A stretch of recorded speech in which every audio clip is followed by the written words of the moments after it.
Welcome back to Rockford Reading Daily. We are finishing up the last episode of Sister Citizen by Melissa V. Harris Perry. I think we have about 8 pages left. This is chapter 7 entitled Michelle. This next segment is entitled Straightening the Crooked Room. The week after Barack Obama was elected president, Newsweek ran an article by Allison Samuels titled, quote, What Michelle Means to Us, end quote. Samuels, an African-American woman, expressed enthusiasm about the possibilities inherent in Michelle Obama's impending tenure in the White House. She suggested that Michelle had a unique opportunity to straighten the angles of the black women's crooked room. Quote, the new First Lady will have the chance to knock down ugly stereotypes about black women and educate the world about American black culture more generally. But perhaps more important, even apart from what her husband can do, Michelle has the power to change the way African Americans see ourselves, our lives, and our possibilities, end quote. Here, Samuels is drawing on the fictive kinship that ties African Americans to one another. I have written here about how this fictive kinship can lead to collective shaming. Samuels is suggesting that greater acceptance of Michelle Obama could have residual effects for black women in America. If she can find a way to stand straight, perhaps she will expose the angles of the room as ugly myths rooted in racist and sexist history. Perhaps Michelle Obama's efforts could ease another black woman's task of securing recognition. Newsweek is the same publication whose cover image of a black woman Katrina survivor and her 2 children reduced white Americans' willingness to support government spending for rebuilding New Orleans. Less than 5 years later, Michelle Obama and her children replaced Katrina victims as America's default image of black women and children. But it is not clear that this substitution constitutes a meaningful or permanent shift in our national understanding of African American women. Few episodes more clearly illustrate the limitations of a Michelle-led recognition revolution than the July 2010 firing of the U.S. Department of Agriculture's Georgia Director of Rural Development, Shirley Sherrod. Sherrod, an African-American woman living and working in rural Georgia, was forced to resign her position with the USDA after conservative blogger Andrew Breitbart posted highly edited excerpts of her address at a March 2010 local branch meeting of the NAACP. Breitbart posted the inflammatory segment of Sherrod's speech to goad the NAACP, which had passed a resolution at its national conference denouncing racist elements within the conservative Tea Party movement. Breitbart's goal was to reveal NAACP hypocrisy by uncovering a, quote, reverse, end quote, racist in its midst. In the clip, Sherrod seems to say that because she harbored racial animus, she refused to use her full authority as a USDA representative to assist a white farm family. When the clip became public, the national NAACP publicly condemned her. Executive Director Benjamin Jealous used his Twitter account to say that Sherrod, quote, should be ashamed of herself, end quote. Rather than receive the accusations of a conservative blogger with judicious skepticism, Jealous's immediate response to an apparently rogue black woman was to publicly shame her. Within hours, Secretary of Agriculture Tom Vilsack, with approval of the White House, requested her resignation. Neither Vilsack nor Jealous bothered to watch the entire tape of her lecture or discuss the incident with Sherrod directly. In a symbolic violation of her citizenship, they denied Shirley Sherrod the due process. Within hours, a more complete picture of Sherrod's speech began to emerge. The full tape denies every assumption evoked in the short clip. Sherrod was not discussing an episode that occurred during her time as a federal government official. Rather, her story was about her work for a private organization in the 1980s. She did not deny the white family her advocacy. In fact, she became a highly effective partner with them and ultimately helped them save their farm. Her speech to the NAACP had not been about racial hatred. In the minutes immediately following the clip, Sherrod talks about the path that led to her aggressive advocacy of the white family. She goes on to describe this moment of interracial cooperation as a turning point in her personal and political ideology, and she concludes with a powerful moral lesson about the need for Americans to work together across the color line. The interracial cooperation continued as the white farm family against whom she had supposedly discriminated jumped to her immediate and vigorous defense.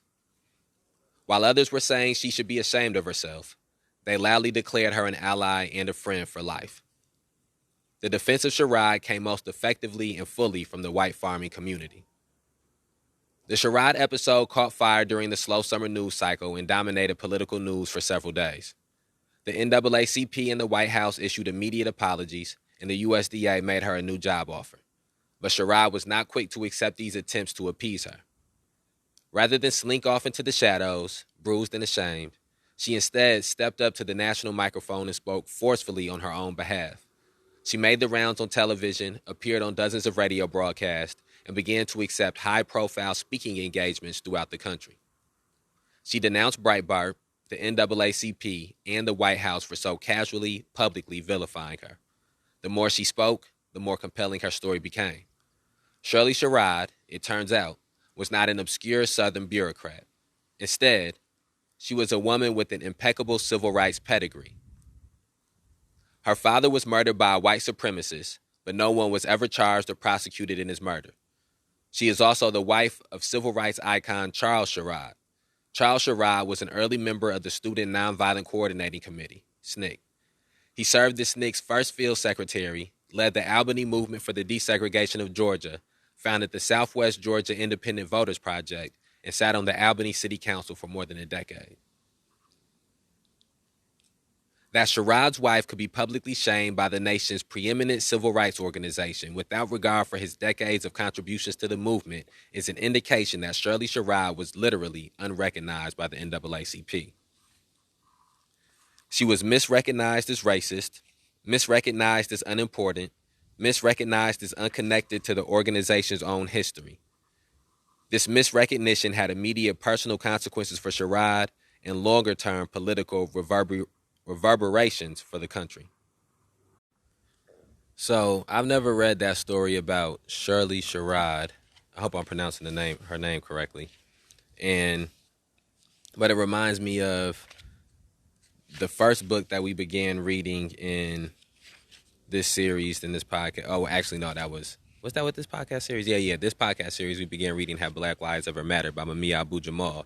And he had a story in there, which I've read in multiple books now, where he speaks of, I can't remember the man's name, but he's going into his home. Somebody thinks that he doesn't live in the area. They call the police. He's going into his home. I think Henry Louis Gates Jr., and they stop him from going in his home, and he's handcuffed. And eventually it comes out that, he was trying to enter into his own home.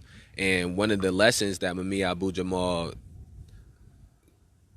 or one of the things that I pulled from Mumia Abu-Jamal's writing, which became a lesson for me, was that it doesn't matter how successful you may be, how rich or wealthy you may be, that as long as you are black in this society, that you still have a higher possibility than somebody who would be white in this society of having your civil rights violated, of having some type of racist, whether it be institutional or individual act occurring to you, and that it's not something that you can't buy your way out of it. You can't get a big enough house where you won't be treated black, or get a nice enough car, or go to a good enough university, that as long as the society is still operating on the racist values and the racist policies and procedures and ideologies that it operates on, you still run the gambit of having those things have a direct impact upon you. And, you may be able to get money and move to places where it lowers the percentage, but it doesn't mean that you can make it avoid the possibility. So I've never heard this specific story before. But the concept of misrecognition, I feel like this story highlights that well. And the importance of, and the dangers of misrecognition in a political sense. Dang, I dropped the phone. Hold on, I hope it's still recording. Okay, we still recording. Man, this wind is blowing. I hope it's not too windy. But we only got a couple pages left. We're gonna knock it out. It shouldn't be too bad. It's sort of like a breeze. It ain't really a heavy wind. The Sherrod incident was surprisingly discordant with Michelle Obama's trajectory. Many in the American media, federal government, and even the National Civil Rights Organization readily believed the profound distortion of Sherrod's words and character. Such cavalier disdain is hard to attribute to anything other than very deep, persistent assumptions about black women as unsavory and ultimately disposable. Yet the vilification of Sherrod occurred amid wide acceptance of and support for Michelle Obama.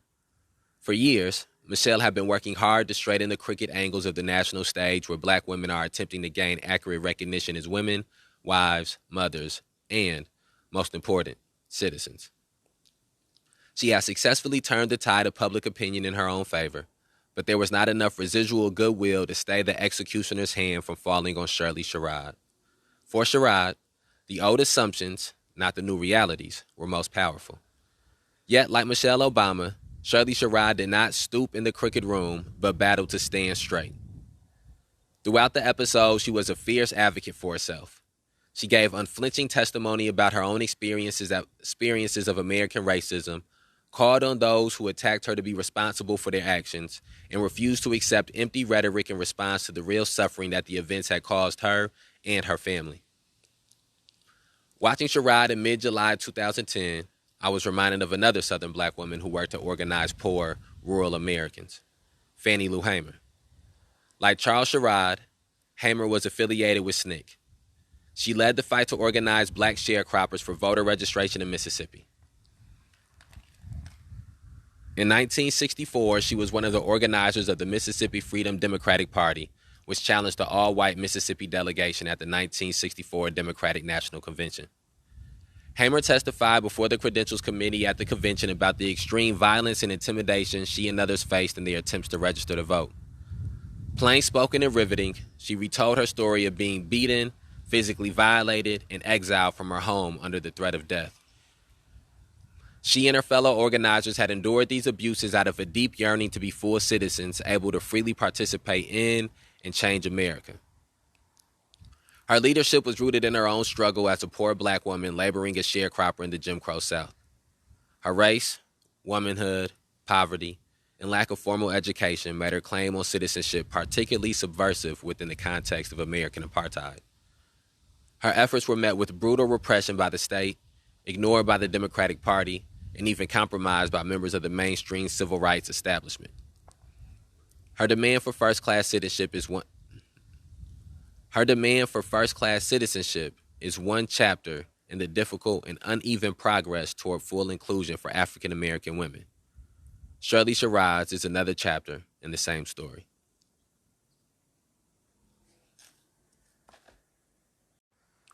And Fannie Lou Hamer is somebody that we've read about in multiple books throughout the Rockford Reading Daily podcast series. It's not somebody that she's not a woman that we've had a entire book or an entire set of episodes dedicated to, but I do think that that's something that I will, as we keep going further and further on, trying to double back to a lot of the things that we're reading. They speak about other people's past thoughts or other people's past beliefs, or other people's past experiences. And so I think in laying the foundation, some of the things we're trying to do now is sort of lay a foundation of the different experiences that people in this country deal with when it comes to police terrorism, mass incarceration, and racial injustice, and the different sort of trying to just draw an outline of it. And then I think that when we start trying to add color to the picture, and when we start trying to shade the picture and things like that, some of the autobiographies and, shorter specific speeches, sort of like how we did with the letter from Birmingham jail by Martin Luther King Jr., I think they help to fill that picture in all the way. So I say that to say that eventually I hope to read some things from Fannie Lou Hamer and dissect those things as well. And I think it's important to be able to not necessarily idolize or iconize figures or romanticize figures in American history for Black people, but it's important to learn from them and see them as teachers instead of seeing them as saviors or seeing them as or heroes. To see them as human beings that we can learn from and build upon. And I think that also makes it so that way there is. I just say, I guess one of the things I'm trying to wrap up and say is that it's unfortunate that Fannie Lou Hamer is not spoken about and taught about as regularly as Rosa Parks or as regularly as Harriet Tubman or as regularly as Sojourner Truth. And of course, there's a plethora of other Black women that the same thing is true for. And it is a reason that these things don't happen. And so I think it's important for us outside of traditional senses of education to be educating and informing and teaching specifically for what we're talking about here, Black women, and then even further out, Black people, but then people as a whole, about these individuals and their experiences and their beliefs and the things that they left behind, so that way we can learn from those things. Okay, let's keep going. Fannie Lou Hamer's testimony before the Democratic National Committee was a landmark event in American political history. Her forthright demand for first-class citizenship was an audacious claim for an African-American woman. Despite having been born poor, Black, and female in the segregated South, Hamer insisted that she had an equal right to choose her representatives in the American government. Facing the microphone in a room full of hostile, powerful white men, she rejected their definitions of her as unequal and unworthy. Her testimony was a watershed in a centuries-old struggle by Black women who first came to America as slaves, but who were nonetheless determined to carve out a place in the American public sphere. Hamer's testimony was not about ordinary barriers to participation. It is about systematic, state-sponsored violence and intimidation. She revealed the brutality of the white police who detained and beat her after she tried to register to vote. To solidify her sense of helplessness and isolation, these police coerced African-American men into helping brutalize her. When she attempted to shield her dignity as a woman, these police shamed her by lifting up her skirt. Their goal was not only to batter her, not only to keep her from the polls, but also to dehumanize and humiliate her. Shirley Sherrod's story has some of the same elements. She, too, was an African-American woman vulnerable to abuse by a conservative, white power structure and found that Black men were complicit in her public shaming. When Hamer boldly and honestly told her story before a national audience, she was refusing to succumb to the crushing weight of terror. Charles Sherrod was Fannie Lou Hamer in 1964 Charles Sherrod was with Fannie Lou Hamer in 1964 when she testified. He was among the few civil rights leaders who supported her attempts to reject the co-opting, compromising offer by the National Party. Thus, it was stunning when, more than 45 years later, his own wife was also forced to assert her humanity as well as her citizenship, as she rebuked the ugly lies told about her by a white man and believed by Black men. Oh, that's a bar. And that story, as we finished that up, that reminded me of the stories that we read at the onset of this book when they spoke about the Black woman who was falsely accused of stealing, was it lettuce or cabbage, out of a man's yard, and the parallel that Melissa V. Harris Perry drew to the Black woman who was forced to go to work shortly after having a stroke, and the time in the different time periods in which these things happen and the way in which they were, of course, played out differently, but it was a repetition of the shaming that in the exploitation and oppression and marginalization, subjugation, all these negative actions. It was the pattern that existed in both of the cycles that was happening where these things were going on in. I sort of lost my thought in the middle there. Sorry. But when she does this as well, it draws that same, I think about that same parallel. And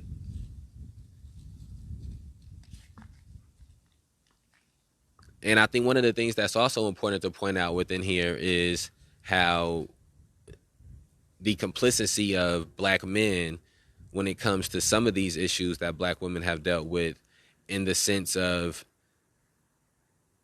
black men opting into sexist ideology or sexist beliefs as opposed to opting into racist beliefs. And that's what happens a lot of times is there's all of these different negative thoughts of pattern or negative ideologies that exist within our world, within our society.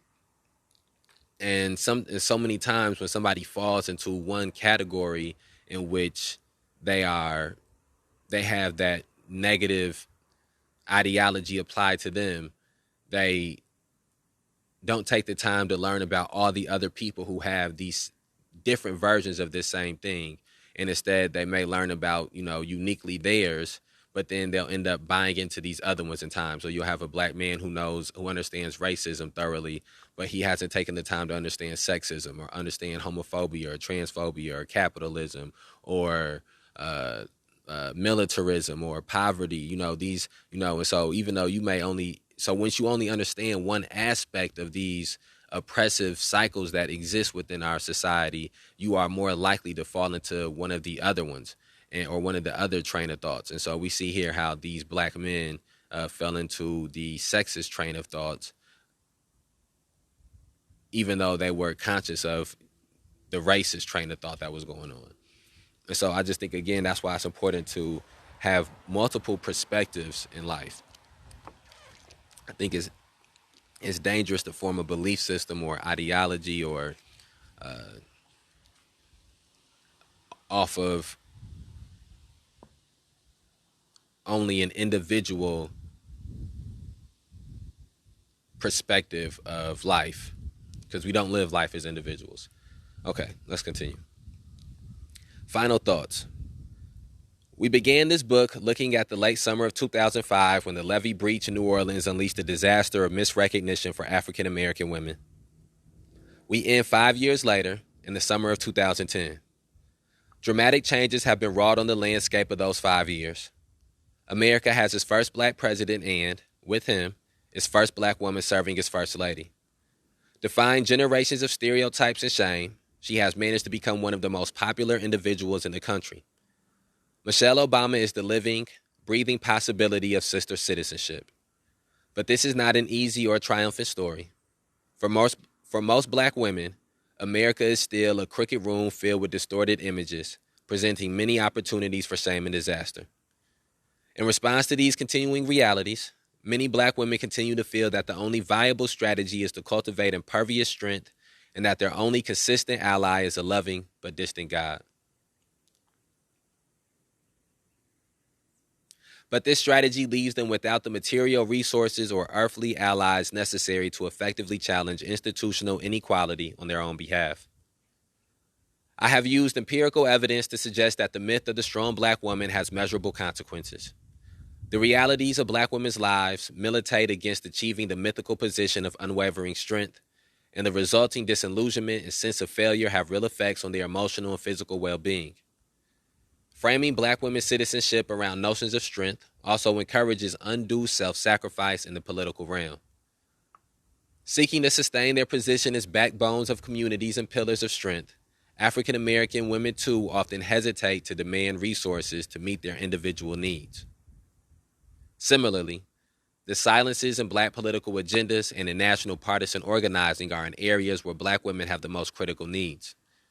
African American women not only struggle at the intersection of multiple forms of marginalization, they also find that their political labor often leaves them mentally and physically less well.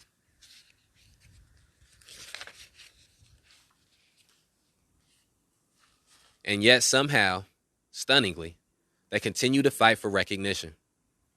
Many are emotionally injured in the process, but the irrepressible desire to be seen, truly seen, and understood as human and as a citizen compels individual and collective efforts to achieve gender and racial equality. I leave you, not with my words, but with those of Shirley Chisholm, the first African American woman elected to the U.S. Congress and the first to run for president. Chisholm said, quote, "I want history to remember me not just as the first black woman to be elected to Congress, not as the first black woman to have made a bid for the presidency. Damn, I hate that that's just the last sentence. I was determined to not fuck up the last sentence. Okay. Chisholm said, quote, I want history to remember me not just as the first black woman to be elected to Congress, not as the first black woman to have made a bid for the presidency of the United States, but as the black woman who lived in the 20th century and dared to be herself. End quote. And that is page 300, and that is the end of Sister Citizen. Now, in a moment of truth, this is when I began doing these podcast series, one of the things I did was I set an episode aside where I would speak about just my full takeaways from the book that I just read. But far too often, I would not record the episode in time. I would not get back to recording. I just go into the next book, and then I end up putting that episode out a day late. Or I think for one book or two, I didn't do an episode review. And so I'm saying on here, I'm going to do an episode or a series review or a book review in the next episode. So I'm going to end this one here without giving any big takeaways or anything like that from it. I'm just going to thank you for listening to another episode, listening through another book. I hope that you're taking away as many things as I'm taking away. I want to thank you for allowing me the avenue to work out some of these thoughts as I'm reading them, to articulate them immediately, to try to, not immediately, but to be able to try to put to take my own experience and be able to relate it to the book and to be able to articulate it in a form that is coherent is very important for me, and some of the things that I'm trying to do with other podcasts, with activism. And so this is a very helpful very helpful tool for me as an orator. So we will be back reading the next book. We'll be back with the episode following up this one where we will review this book. And then after that, we will begin reading Evicted. And I am trying to figure out a way to get people featured in these episodes and to get better equipment. Just give me time. Some people, by the time you listen to this, it'll already have happened. So if you think about it like that, my perception and my understanding how time works is that, all the time exists at the same time. We just only experiencing one moment of it at this, because of our physical. All right, but it's not a science podcast. All right. Holla at you tomorrow. And we outside. I recorded this one outside.